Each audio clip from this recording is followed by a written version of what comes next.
Definisi budaya. Edward Tinggi, mendefinisikan budaya sebagai dasar dari proses komunikasi yang menciptakan iklim bagi studi komunikasi antar budaya dalam ranah komunikasi bukan ranah antropologi.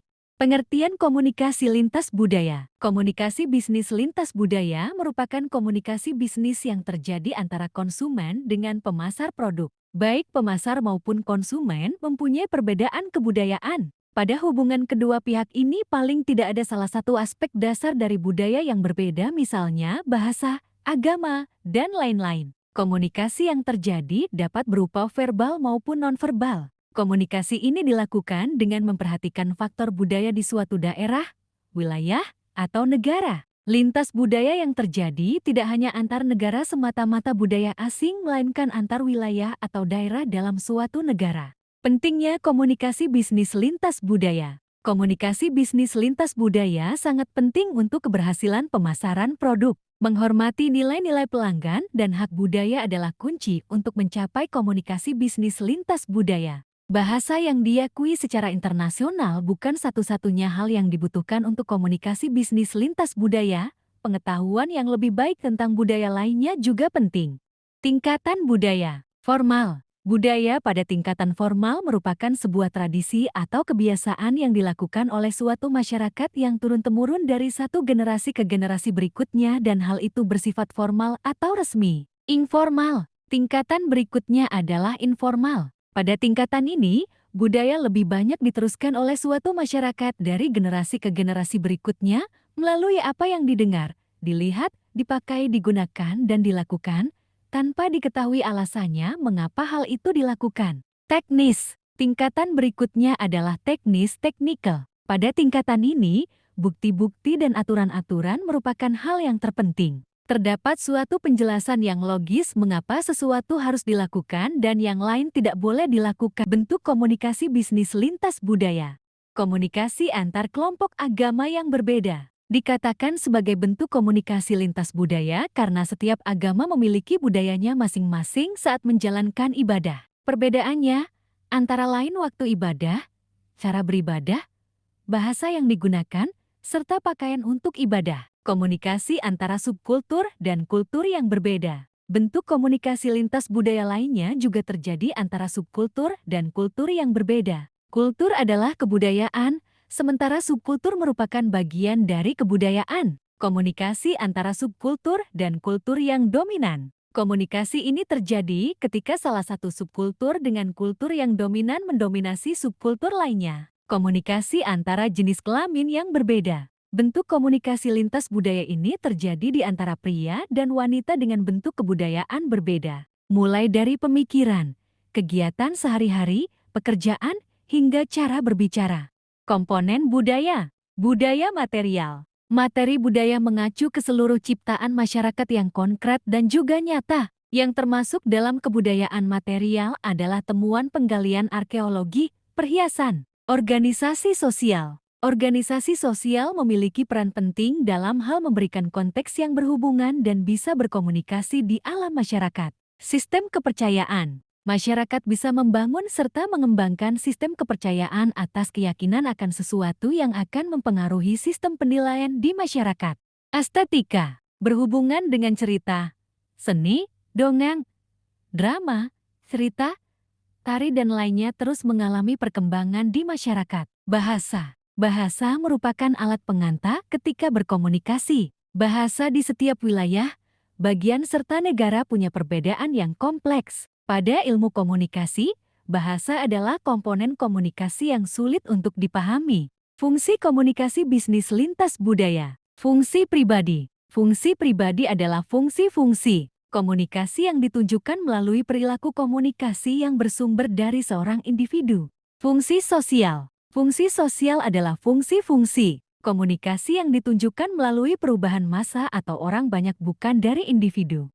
Karakteristik komunikasi bisnis lintas budaya. Pertama, komunikasi dan bahasa. Sistem komunikasi, verbal dan nonverbal.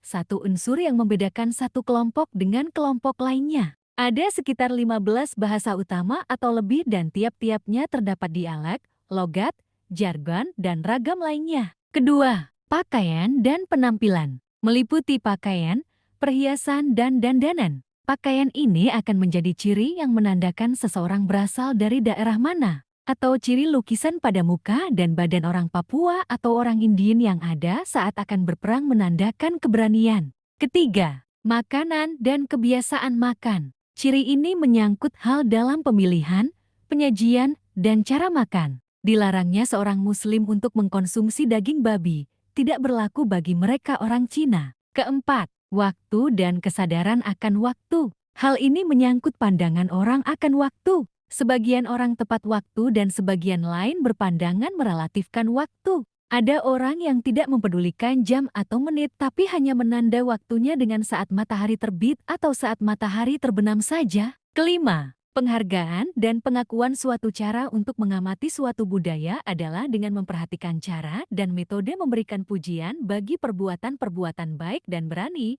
lama pengabdian atau bentuk-bentuk lain penyelesaian tugas. Keenam, hubungan-hubungan budaya juga mengatur hubungan-hubungan manusia dan hubungan-hubungan organisasi berdasarkan usia, jenis kelamin, status, kekeluargaan, kekayaan, kekuasaan, dan kebijaksanaan. Ketujuh, nilai dan norma. Berdasarkan sistem nilai yang dianutnya, suatu budaya menentukan norma-norma perilaku bagi masyarakat yang bersangkutan. Aturan ini bisa berkenaan dengan berbagai hal, mulai dari etika kerja atau kesenangan hingga kepatuhan mutlak. Kedelapan, rasa diri dan ruang. Kenyamanan yang dimiliki seseorang atas dirinya bisa diekspresikan secara berbeda oleh masing-masing budaya. Beberapa budaya sangat terstruktur dan formal, sementara budaya lainnya lebih lentur dan informal. Kesembilan, proses mental dan belajar. Beberapa budaya menekankan aspek perkembangan otak ketimbang aspek lainnya, sehingga orang dapat mengamati perbedaan-perbedaan yang mencolok dalam cara orang-orang berpikir dan belajar. Kesepuluh, keyakinan dan sikap. Semua budaya tampaknya memiliki kepedulian terhadap hal-hal supernatural yang terbukti dalam agama dan praktik atau kepercayaan keagamaan mereka. Manfaat komunikasi bisnis lintas budaya. Menyatukan perbedaan budaya. Keuntungan dari komunikasi bisnis lintas budaya adalah bahwa hal itu menyatukan perbedaan budaya dalam setiap perusahaan atau dalam bisnis yang berkelanjutan. Mempermudah proses negosiasi. Ketika komunikasi bisnis lintas budaya sangat baik, negosiasi menjadi lebih sederhana. Karena itu, organisasi kamu dan perusahaan lain akan merasa lebih nyaman menerima tawaran kolaborasi jika kamu dapat mengomunikasikan kemampuan kamu secara efektif. Membuka peluang kerjasama yang besar. Tujuan dari komunikasi lintas budaya adalah untuk memberi perusahaan kesadaran akan budaya perusahaan lokal dan internasional yang beragam. Sebuah perusahaan dapat memperluas cakrawalanya untuk berkolaborasi dengan bisnis lain setelah memahami konsep ini. Hambatan komunikasi bisnis lintas budaya. Pertama, physical. Hambatan komunikasi semacam ini berasal dari hambatan waktu, lingkungan, kebutuhan diri, dan juga media fisik. Kedua, budaya cultural. Hambatan ini berasal dari etnik atau ras yang berbeda, agama, dan juga perbedaan sosial yang ada antara budaya yang satu dengan yang lainnya. Ketiga, persepsi perceptual. Jenis hambatan ini muncul dikarenakan setiap orang memiliki persepsi yang berbeda-beda mengenai suatu hal. Dengan demikian, untuk mengartikan sesuatu setiap budaya akan mempunyai pemikiran yang berbeda-beda. Keempat, motivasi motivational. Hambatan semacam ini berkaitan dengan tingkat motivasi dari pendengar. Maksudnya adalah apakah pendengar yang menerima pesan ingin menerima pesan tersebut, atau apakah pendengar tersebut sedang malas dan tidak punya motivasi sehingga dapat menjadi hambatan komunikasi. Kelima, pengalaman experiential adalah jenis hambatan yang terjadi karena setiap individu tidak memiliki pengalaman hidup yang sama sehingga setiap individu mempunyai persepsi dan juga konsep yang berbeda-beda dalam melihat sesuatu. Keenam, emosi emotional. Hal ini berkaitan dengan emosi atau perasaan pribadi dari pendengar. Apabila emosi pendengar sedang buruk, maka hambatan komunikasi yang terjadi akan semakin besar dan sulit untuk dilalui. Ketujuh, bahasa linguistik. Hambatan komunikasi yang berikut ini terjadi apabila pengirim pesan sender dan penerima pesan receiver menggunakan bahasa yang berbeda atau penggunaan kata-kata yang tidak dimengerti oleh penerima pesan. Kedelapan, nonverbal. Hambatan nonverbal adalah hambatan komunikasi yang tidak berbentuk kata-kata,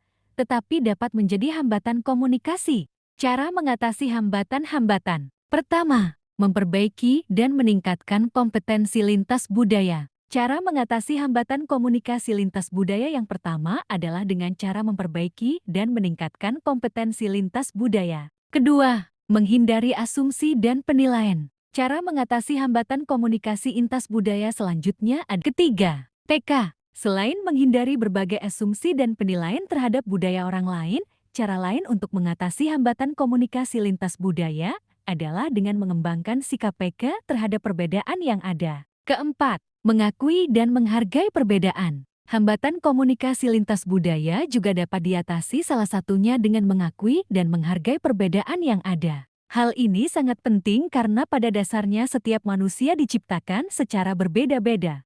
Kelima, empati. Sebagai salah satu bagian dari kepekaan interpersonal dan kompetensi sosial, empati diartikan sebagai kemampuan seseorang untuk menyadari dan memahami persepsi dan perasaan orang lain, serta menyampaikan pemahaman tersebut dalam bentuk respon menerima. Keenam, mendengarkan secara aktif. Salah satu teknik komunikasi berkesan atau teknik dalam komunikasi yang bijak adalah mendengarkan secara aktif. Mendengarkan secara aktif juga merupakan salah satu kegiatan yang sangat penting dalam komunikasi lintas budaya. Ketujuh, suportif. Cara mengatasi hambatan komunikasi lintas budaya selanjutnya adalah dengan bersikap suportif. Suportif di sini berkaitan dengan perilaku komunikasi yang suportif. Perilaku yang suportif seperti empati dapat mendorong proses komunikasi lintas budaya yang efektif. Kedelapan, motivasi berkomunikasi. Berkomunikasi juga merupakan salah satu cara untuk mengatasi hambatan komunikasi lintas budaya. Sebagai manusia,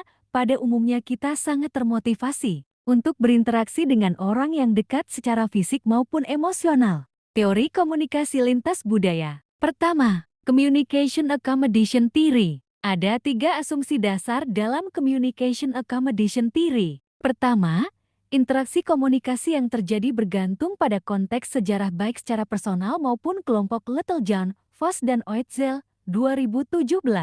Kedua, komunikasi memuat proses pertukaran informasi dan juga proses negosiasi penerimaan personal atau identitas budaya. Littlejohn, Voss dan Oetzel, 2017. Misal, setelah lama tinggal di Jakarta, kamu mengikuti program pertukaran pelajar ke Belgia.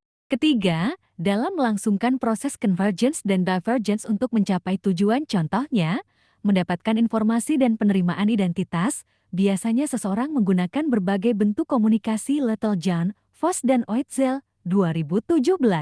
Phase Negotiation Theory. Teori ini dikembangkan oleh Stella Ting-Timmy dan kawan-kawan. Pada dasarnya, teori ini membantu kita memprediksi bagaimana orang-orang menciptakan wajah diri dalam kebudayaan yang berbeda, terutama jika dihadapkan dalam sebuah konflik. Littlejohn, Voss dan Oetzel, 2017. Dalam komunikasi, Facework, proses pembentukan wajah diri baik secara verbal maupun nonverbal digunakan untuk mempertahankan wajah sosial diri sendiri, mempertahankan wajah sosial orang lain, ataupun menyerang wajah sosial orang lain. Littlejohn, Voss dan Oetzel, 2017. Ketiga, Standpoint Theory merupakan salah satu teori komunikasi antar budaya yang memiliki perspektif kritis. Pada dasarnya, teori ini berfokus pada relasi kuasa yang timpang terhadap suatu kelompok dan bagaimana ketimpangan tersebut mempengaruhi penggambaran masyarakat terhadap kelompok. Ketimpangan dapat terjadi antara kelompok dengan status sosial tinggi dan kelompok dengan status sosial rendah, dan juga kelompok mayoritas dengan kelompok minoritas. Keempat, Muted Group Theory. Sudah sejak lama perempuan terpinggirkan dalam panggung sosial. Menurut Chris Kramara, produk budaya selalu menghilangkan peran perempuan dalam kesenian, puisi, teater, naskah film, dan gagasan terpinggirkannya perempuan dikembangkan Kramara dalam teori komunikasi yakni Muted Group Theory.